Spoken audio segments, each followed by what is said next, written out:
सुप्रिया का रोज किसी न किसी बात पर अपनी बहू तारा से झगड़ा होता ही रहता। दोनों स्वभाव से जिद्दी और अड़ियल थे। दोनों में से कोई भी एक दूसरे के आगे झुकना नहीं चाहता था। फिर एक दिन, तारा कहाँ मर गई थी तू अभी तक? सुबह से शाम हो गई, घर में इतना काम पड़ा है, ये सब छोड़कर कहाँ मौज मस्ती करने गई थी? आपके घर के सारे काम करने का मैंने ठेका नहीं ले रखा। आप भी तो अपने दोस्तों के साथ किटी पार्टी करने जाती हैं, तब तो मैं आपको नहीं टोकती। अरे मैं तेरी सास हूँ, तू मेरी सास नहीं है।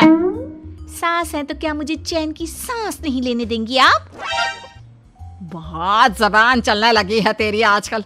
आने दे मेरे बेटे को घर पर, फिर देख तेरी कैसे क्लास लगवाती हूँ।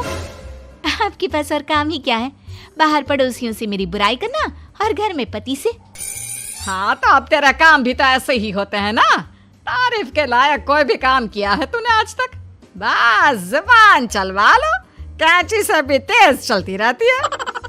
सिर्फ जुबान ही नहीं, हाथ पैर भी चलते हैं, जिनकी वजह से आपको घर में इतनी सफाई देखने को मिलती है, वरना आपको तो अपनी किटी पार्टियों से फुर्सत नहीं मिलती। तो कहना क्या चाहती है? घर का क्या सारा काम तू खुद अकेला करती है? तो और क्या नौकरानी करती है? इसी तरह तारा और सुप्रिया में आए दिन लड़ाई होती। दोनों के दिन की शुरुआत ही एक दूसरे से लड़कर शुरू होती और लड़कर ही खत्म होती, मानो ये अब उनकी दिनचर्या का हिस्सा बन चुकी हो। शाम को तारा का पति वैभव घर आता है। वैभव को देखते ही उसकी माँ सुप्रिया उसके पास आती है और कहती है, बेटा वैभव, अच्छा हुआ जो तू आज जल्दी घर आ गया। देखना तेरी बीवी सुबह से मुझसे लड़ी जा रही है। माँ की बातें सुनकर वैभव तारा को जोर जोर से आवाजें देने लगता है। क्या हुआ जी, इतना चीख क्यों रहे हो? तारा, तुमने आज फिर माँ से लड़ाई की? अरे लड़ाई मैंने नहीं की, शुरुआत पहले इन्होंने की थी। समझा दीजिए अपनी माँ को। मुझे कहीं भी आते जाते टाइम टोके नहीं, वरना मैं अपना सामान बांधकर मायके चली जाऊंगी। इतना कहकर तारा वहां से चली जाती है। ये सब क्या चल रहा है माँ? किसी दिन मैं आप लोगों के चक्कर में जरूर पागल हो जाऊंगा। आप लोग कभी प्यार से क्यों नहीं रहते? अरे वो हमेशा मेरी बातों का उल्टा जवाब देती है बेटा। अब तू ही बता मैं क्या करूं? तो आप उसे ताने मारती ही क्यों है माँ? वाह बेटा वाह, तुझे मेरे ताने दिखते हैं, उसका बात करने का तरीका नहीं दिखता। देखा नहीं वो किस तरह से बात करती है मुझसे? मुझे माफ कीजिए माँ, मुझे आप दोनों के बीच में पड़ना ही नहीं है। आप दोनों ही एक जैसे हो। इतना कहकर वैभव वहां से चला जाता है। वैभव के जाने के बाद सुप्रिया सोच में पड़ जाती है। धीरे धीरे समय बीतने लगता है और एक दिन सुप्रिया को पता चलता है कि उनके गांव में एक महात्मा ठहरे हुए हैं जो वशीकरण करना जानते हैं। तो सुप्रिया भागते हुए उन बाबा का पता ढूंढने निकल पड़ती है। इस बात की खबर जैसे ही तारा को चलती है, वो भी उस बाबा की खोज में निकल पड़ती है। अगले दिन सुबह, आज तारा और सुप्रिया दोनों ही बहुत अच्छे मूड में होती है। ना सुप्रिया तारा को देखकर कोई ताना मारती है, ना तारा अपनी सास से बेवजह उलझती है। दोनों मिल बांट कर रसोई में काम करती हैं। भाई तारा, जरा मुझे वो चाय पत्ती पकड़ाना। ये लीजिए माँ जी, क्या आप मेरे लिए भी चाय बना देंगी? अरे हाँ हाँ, क्यों नहीं। इसी तरह दिन बीतते हैं और दोनों का रिश्ता भी निखरने लगता है। ऐसे ही देखते ही देखते 3 महीने बीत जाते हैं। आजकल ये मैं क्या देख रहा हूँ? अचानक आप दोनों के बीच इतना प्यार कैसे हो गया? एक दिन था जब कभी माँ आप तारा को ताने देते देते नहीं थकती थी, और तारा, तुम पहले तो कितना उलझती थी माँ से, तो अब ये अचानक क्या हो गया आप दोनों को?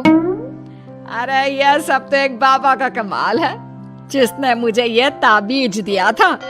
सुप्रिया के हाथ में बंधा ताबीज देखकर तारा चौंक जाती है। ये ताबीज तो उस बाबा ने मुझे भी दिया था, आपको अपने वश में करने के लिए। इसका मतलब तू भी उस बाबा से मिलने गई थी? आपकी हरकतों की वजह से ही मुझे जाना पड़ा था। ये सब क्या चल रहा है? मुझे तो आप लोगों की कोई भी बात समझ में नहीं आ रही। सुप्रिया वैभव को सारी बात बताते हुए कहती है। अरे जैसे ही मुझे पता चला कि हमारे गांव में जाने माने तांत्रिक बाबा आए हुए हैं जो वशीकरण करना जानते हैं, तो मैं बिना देरी किए उनके पास चली गई और बहू को अपने वश में करने की इच्छा उनके सामने रखी, जिससे ये मेरी हर बात माने।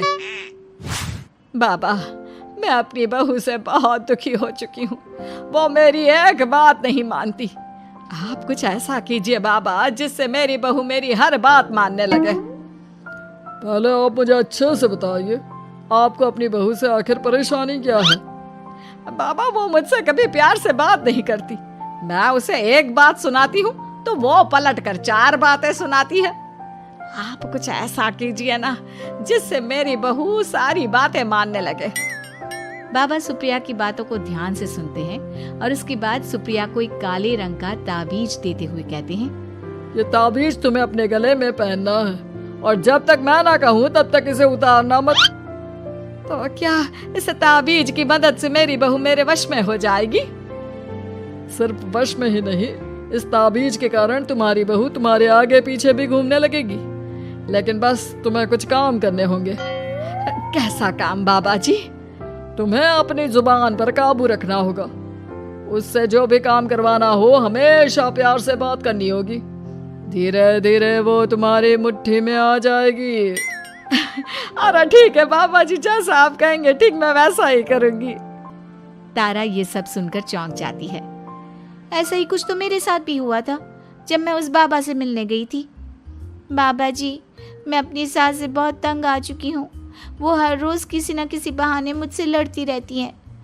आप प्लीज कुछ ऐसा करिए ना जिससे मेरी सास सुधर जाए और मुझे बेवजह टोकना बंद कर दे। तारा की ये बातें सुनकर पहले तो बाबा सोच में पड़ जाते हैं। उसके बाद वो तारा को भी काले रंग का ताबीज पकड़ाते हुए कहते हैं, ये लो बिटिया, इसे अपने गले में पहन लो और जब तक मैं तुम्हें इसे उतारने के लिए ना बोलूं तब तक इसे उतारना नहीं। इस ताबीज को पहनने से तुम्हारी सास तुमसे प्यार करने लगेगी और दिन रात तुम्हारे आगे पीछे घूमेगी। ये सुनकर तारा बेहद खुश हो जाती है। बाबा, इस ताबीज का असर कब तक होगा? अगर तुमने मेरी सारी बातें मानी तो इस ताबीज का असर तुम्हें 2 दिन बाद ही दिखने लगेगा। उसके लिए सबसे पहले तुम्हें अपनी सास को इज्जत देनी होगी, उनके साथ प्यार से बर्ताव करना होगा और अगर कोई भी काम भी करवाना हो तो प्यार से ही बात करनी होगी। फिर देखना वो कैसे तुम्हारे इशारों पर नाचती है। ठीक है बाबा जी, जैसा आपने कहा है मैं ठीक वैसे ही करूंगी। इसका मतलब उस बाबा ने हम दोनों को एक जैसे ताबीज देकर पागल बना दिया। जरूर कोई ढोंगी बाबा होगा। इतने में ही बाबा भी उनके घर पहुंच जाते हैं और मुस्कुराते हुए उनकी ओर आते हैं और उनसे उनके हालचाल पूछते हुए कहते हैं, ताबीज का असर हुआ या नहीं? बाबा जी, आपने हमें एक ही जैसा ताबीज देकर पागल बनाया है। ऐसा कैसे? ताबीज ने अपना काम तो पूरा ही किया है। आप दोनों को देखकर लगता तो नहीं कि अब भी आप लोगों के बीच कोई खटपट है। खटपट तो नहीं है बाबा जी। अब तो मेरी बहू मेरी हर छोटी बड़ी ज़रूरतों का ख्याल रखती है, मेरी सेवा करती है। हाँ, वैसे अब तो मम्मी जी मुझे ताने भी नहीं देती और ना ही कहीं आने जाने में टोकती हैं। जानते हो यह सब कैसे संभव हुआ? कैसे बाबा जी? यह सब तुम दोनों के कारण ही संभव हुआ है। मैंने जो ताबीज दिया था वो सिर्फ एक धागा ही था। ये चमत्कार तो तुम दोनों ने अपनी जुबान पर संयम रखकर प्यार और संयम के साथ काम करके किया है। बिटिया, कुछ कमी तुम्हारे अंदर थी तो कुछ कमी तुम्हारे सास के अंदर थी। इसीलिए तुम दोनों को सुधारने और तुम्हारी गलती का एहसास कराने का यही एक रास्ता था। बाबा की ये सारी बातें सुनकर सुप्रिया और तारा एक दूसरे की ओर देखने लगते हैं। अब उन दोनों को अपनी गलती का एहसास होता है। शायद आप सही कह रहे हैं बाबा। मैंने कभी अपनी बहू को समझने की कोशिश ही नहीं की। मैंने भी तो कभी आपकी उम्र और ओहदे का लिहाज नहीं किया और जो जब मन में आया बोलती चली गई। हो सके तो